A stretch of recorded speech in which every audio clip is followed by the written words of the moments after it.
Jacob here, JK Productions. It's been a long time since I've said that. It's been a long time since I've made a video over here. We've been doing mostly Dolphins content over on another channel, Miami Dolphins Syndicate. If you're a Dolphins fan, I'll leave that in the description down below. But we're here to talk about some other teams. I haven't made content about a team that wasn't the Miami Dolphins in a long time. So we just got to see that Jets game, the Jets and the Chiefs. The Chiefs just narrowly escaping from New York with the win. And I think this is a really good game to come back and talk to you guys about, give my thoughts, and because there was just so much going on. Both teams, so many things I think we found out about both teams and what we can expect from the both of them from going forward at this point in the season. And two very different ends of the spectrum. So I'm going to start with the Jets. The Jets, coming into this game, last few games, it's just been the polarizing conversation of what is Zach Wilson going to do with this team? And it has been an utter disaster up to this point. There has been rumors about Matt Ryan reaching out to the team. There's been rumors about Carson Wentz joining the team. And just somebody else being the guy at quarterback for the New York Jets, because it's clear that Zach Wilson isn't the guy. Today was, in a way, Zach Wilson's best game as a Jet. Didn't throw an interception. Was trusted to throw the ball nearly 40 times, had more passing yards than Patrick Mahomes, at times looked very comfortable, had some really good throws. That one drive that led to a touchdown where it was just back shoulder, back shoulder, back shoulder, back shoulder for the touchdown. Perfectly placed ball after perfectly placed ball. The bright lights, still in New York City, still the hardest place maybe outside of Philadelphia to play as a home quarterback. He goes out Sunday Night Football. Everybody's watching. Everybody's tuning in. You know, they're going on and on about Taylor Swift and Travis Kelce, and it's the Chiefs, Super Bowl champion. Patrick Mahomes, 2 Super Bowls, has all the success. And Zach Wilson is just expected to go out there and lay an egg. Is just expected to go out there and play as he's played. So I think there was a lot of pressure under Zach Wilson to compete today. I think there's a lot of pressure on the Jets as a whole to compete today, because both sides of the ball coming into this game had not been up to standard. Robert Saleh, I think, more than anybody on the field, was under a lot of pressure today, not to win the game, but to look competent, because there was a lot of rumors about the locker room starting to lose its gel and lose its camaraderie, lose the team. He's starting to lose the team. The team is starting to feel that he's backing Zach Wilson a little too much.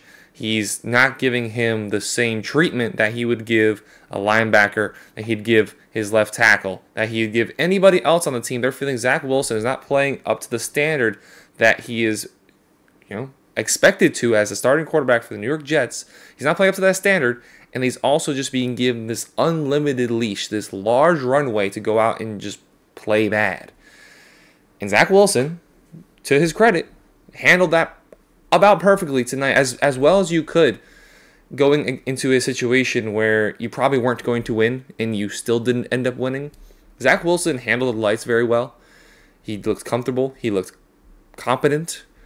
I don't think he has really great weapons he's throwing to. Garrett Wilson is a stud, and I would love to see Garrett Wilson with a true top caliber quarterback, which by no means am I arguing that Zach Wilson is now the guy that we've all expected him to be when he was the number 2 overall pick. That is not what I'm saying. I would love to see Garrett Wilson with Aaron Rodgers. I would love to see Garrett Wilson with potentially, if, let's just say, Aaron Rodgers doesn't return, Kyler Murray.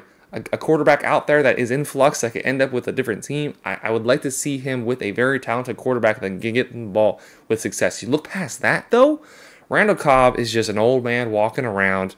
You have Allen Lazard, who he had every opportunity last year with Green Bay, with Aaron Rodgers, to be the number 1 wide receiver. And by the time the season was over, was he even the wide receiver 2? Christian Watson was the clear alpha in that offense. After him, it was just fighting for scraps as to who is that next guy, and nobody really impressed. And he was one of them, and he was the veteran of the group outside of Randall Cobb. He's not throwing to the greatest weapons. The offensive line, it's so every other play, you get a different New York Jets offensive line. I don't know if they're a top 10 offensive line. I don't know if they're a bottom 5 offensive line. Sometimes they just gel together in their pass protection and their guards swinging out to the right, and the center's picking up the double team and then shifting over, and everything just looks as it should. And then other times, I mean, you just can't stop a nosebleed. But Zach Wilson, with all of that being said, he did good. He handled the situation, but it's far from over. It's far from being acceptable. Now, this was a good step in the right direction for Zach Wilson. This is something that you can build on and get a lot of confidence from, because we saw early in the game against the Chiefs, that he didn't look comfortable. He looked scared. He looked a little nervous. He looked like he was afraid to mess up, and he was afraid of the ramification. He was afraid of the boos. It was getting to him a little bit, but he hits a check down, and then, like Collinsworth pointed out in the broadcast, he hits that little check down. He gets outside the pocket. He's able to hit a throw going kind of against his body to the left sideline, and he gets a little more comfortable, a little more swagger to himself, and he was able to run the offense very efficiently. It's incredible how they still. I don't know what the situation is with Breece Hall. I don't know if he's 100%. I don't know if he's 50%. I have no idea what his injury situation looks like. But it's incredible that Breece Hall finishes with 6 carries. 6 carries for 56 yards. Imagine what he could finish with if he got even close to a normal running back 1 workload. I would have expected by now to see his workload increase, and it's still not there. So Zach Wilson does not have his running back. Dalvin Cook coming into the game second in yards per attempt of running backs with a minimum of 20 carries on the season. I think they said 2.7 per carry is just not working. I get maybe they're better in pass protection than they are run protection. That's very possible. But the offense is definitely not what they want it to be. The defense had a great game. Patrick Mahomes was super uncomfortable. Zach Wilson, statistically, maybe even at times just genuinely was the better quarterback, unable to get it done, and now he has to move on from here. The Kansas City Chiefs. The defense did good enough. Chris Jones just disrupting the backfield. Secondary, who's the alpha in the secondary? McDuffie is according to Pro Football Focus, the cornerback 1 in all of football. So the secondary is playing well. Even without Nick Bolton, the defense stepped up and had a pretty good game. They did enough to keep Zach Wilson from being too comfortable. Like, Zach Wilson definitely looked more comfortable than he had looked in years, in my opinion. However, they still have a step to go. They still have room to grow because Nick Bolton, one of the best linebackers in all of football, was not playing. Defense played good. The offense is this offense is not good enough. When you say the Kansas City Chiefs, when you say Andy Reid, when you see Patrick Mahomes, they're given that same leash that Zach Wilson has sometimes gotten from Robert Saleh. They're given that leash of they're the best offensive football. Andy Reid's the best offensive mind in football. Patrick Mahomes is the best quarterback in football. So therefore, their leash is as far as the horizon, and more often than not, rightfully so. And by the time the Super Bowl comes around, maybe that is the case. Maybe they are able to get it done with Sky Moore, Rashee Rice, Kadarius Toney out wide. Maybe that is the case. Travis Kelce doesn't look like he's 100%. I don't know if it's physical. I don't know if it's mental. I don't know if it's a Taylor Swift. Everything. I don't know what's going on with Travis Kelce, but he does not look the Travis Kelce just from a year ago, just from the end of the season last year. He looks a little slower. He looks a little less decisive with his movements. And maybe it's the age catching up to him. He's 34 years old, 33, 34 years old. He's a tight end. He's taking a lot of damage. There's a lot going on in his life, so I understand. But, man, Patrick Mahomes is struggling to find the ball deep down the field to anybody. He doesn't have that connection with anybody. Even if the talent is there, and Kadarius Toney is talented, Sky Moore is talented, Rashee Rice is talented. It's not a top 15 wide receiver core by any means, but you have guys on the roster that are capable, that are talented, that have done it before with Kadarius Toney on other teams. Travis Kelce, one of the best tight ends of all time. There are guys there that are talented.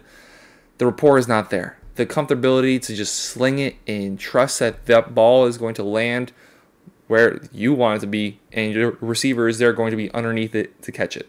That comfortability is not there. He's dealing with a bag of misfits. MVS, what is he? What does he do besides run routes? I've never seen somebody play with 2 all-time greats and not be able to uplift their game. What is MVS on? What is MVS on the Titans? What is MVS on the Falcons? Couldn't tell you. The trade deadline is going to be a massive potential make or break for the Chiefs in the playoffs. They didn't want to go out and get DeAndre Hopkins. They couldn't go out and get DeAndre Hopkins. He was just asking for money, and they had to say no. Kenny Galladay's still on the streets. Do you really want to dig up that baggage and bring him in and see if he can be his old self from the Lions, if he's actually committed to playing football, if he's, going to be mentally involved and actually care about his on-field performance? Is that something that you want to mess with? Maybe. I don't know. If somebody's going to be able to get him to be back that way, I assume it'd be the Chiefs with the potential to win a Super Bowl, play with Patrick Mahomes, play with Andy Reid, to do all these amazing things that we always talk about with the Kansas City Chiefs. So maybe, but it's not good enough. It's not. There's too many good offenses right now, and we've seen some of these offenses in the NFL that are so amazing, they get stopped too. We saw the Miami Dolphins today. Miami Dolphins have just been running around everybody. Devon Achane is in his second game. He still had over 100 yards. Otherwise, the Bills did a great job to contain the rest of the Dolphins' weapons.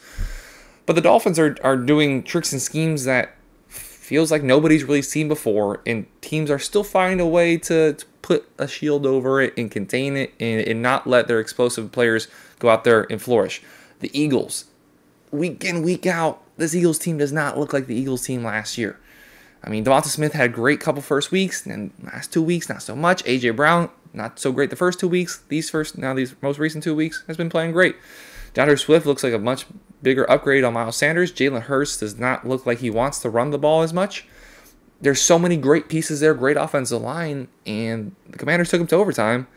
If Ron Rivera just had a little bit more of a new school mentality, maybe he goes for it for 2 there, and maybe they win the game. And for the second year in a row, the Commanders end the Eagles' undefeated season. There's so many great offenses in the NFL right now. Look at the Bengals and the struggles they're going through, and they still have all the personnel out there. Yes, Patrick Mahomes is the type of guy that can go out there and play above the means of the personnel in the offense because of his own ability and the ability that the coaching staff sets up for him. But you do need guys out there. It's not the late 2000s, early 2010s where wide receivers were more of a luxury item, and the Patriots for years didn't pay the receivers. They didn't win a Super Bowl with Randy Moss. They won plenty of Super Bowls with Edelman and Amendola and Wes Welker. Those guys that were kind of misfits, but the Randy Mosses, the top receivers of the league, they came in there and they had their own personal success, but they didn't have team success. That's not the way the NFL is today. The Chiefs need somebody, and there's always plenty of guys available on the open market once the trade deadline comes around, because then you get to see who's serious and who's not, who's a contender, who's not. Now the bad teams are mostly young teams. You're looking at the Bears. You're looking at the Panthers. So you're not probably going to get a piece from them. The Texans, they're massively impressing, but do we really think they're going to finish above 500? I'm reluctant to believe that. Maybe they move off of a Robert Woods and keep their young core of Nico Collins and Tank Dell, John Mechie.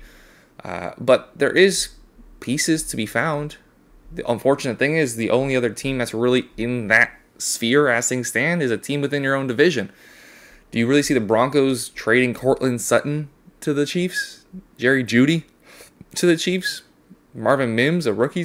I don't see them doing that within their own division. We've seen crazier things happen, but there should be guys still out there, and they need to, because the offense as it stands is not what we've seen from in recent years. It's slower. Mahomes is a split second slower on making that decision, on letting that ball go. Jawan Taylor, I believe it is, left tackle, is just... It's not looking good. The offensive line is solid, not great. Isaiah Pacheco, games like this, Isaiah Pacheco can have these games more often. And when he does have it, the Chiefs have a great opportunity to win. So strong, his cuts, the ability to go between the tackles, the ability to get outside, the speed, the bursts.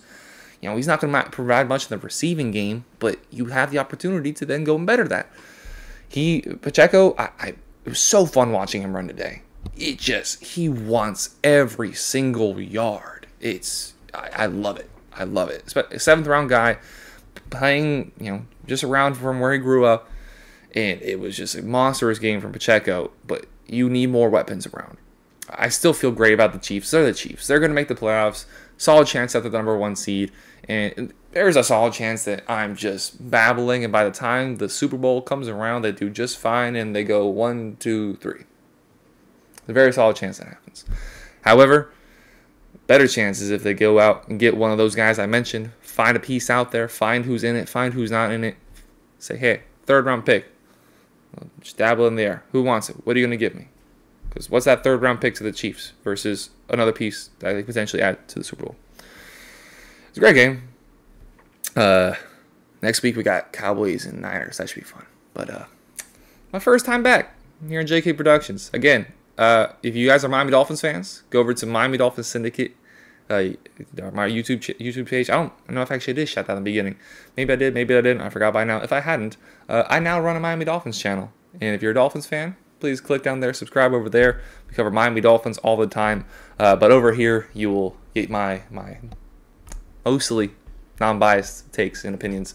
Again, Dolphins fan, I think the Jets, even though they lost, I feel pretty comfortable as a Jets fan. I mean, I hate some of those calls, but there's no moral victories. But if there is a moral victory, you found one today.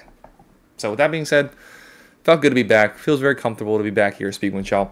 Again, if you haven't done so already, I have no idea how many subscribers I have at this point, but I mean a lot if you did. Hit that subscribe button, hit the like button. Tell me what you think. Yell at me if I'm wrong. Tell me I'm right if I'm right. I don't know. Do whatever you want.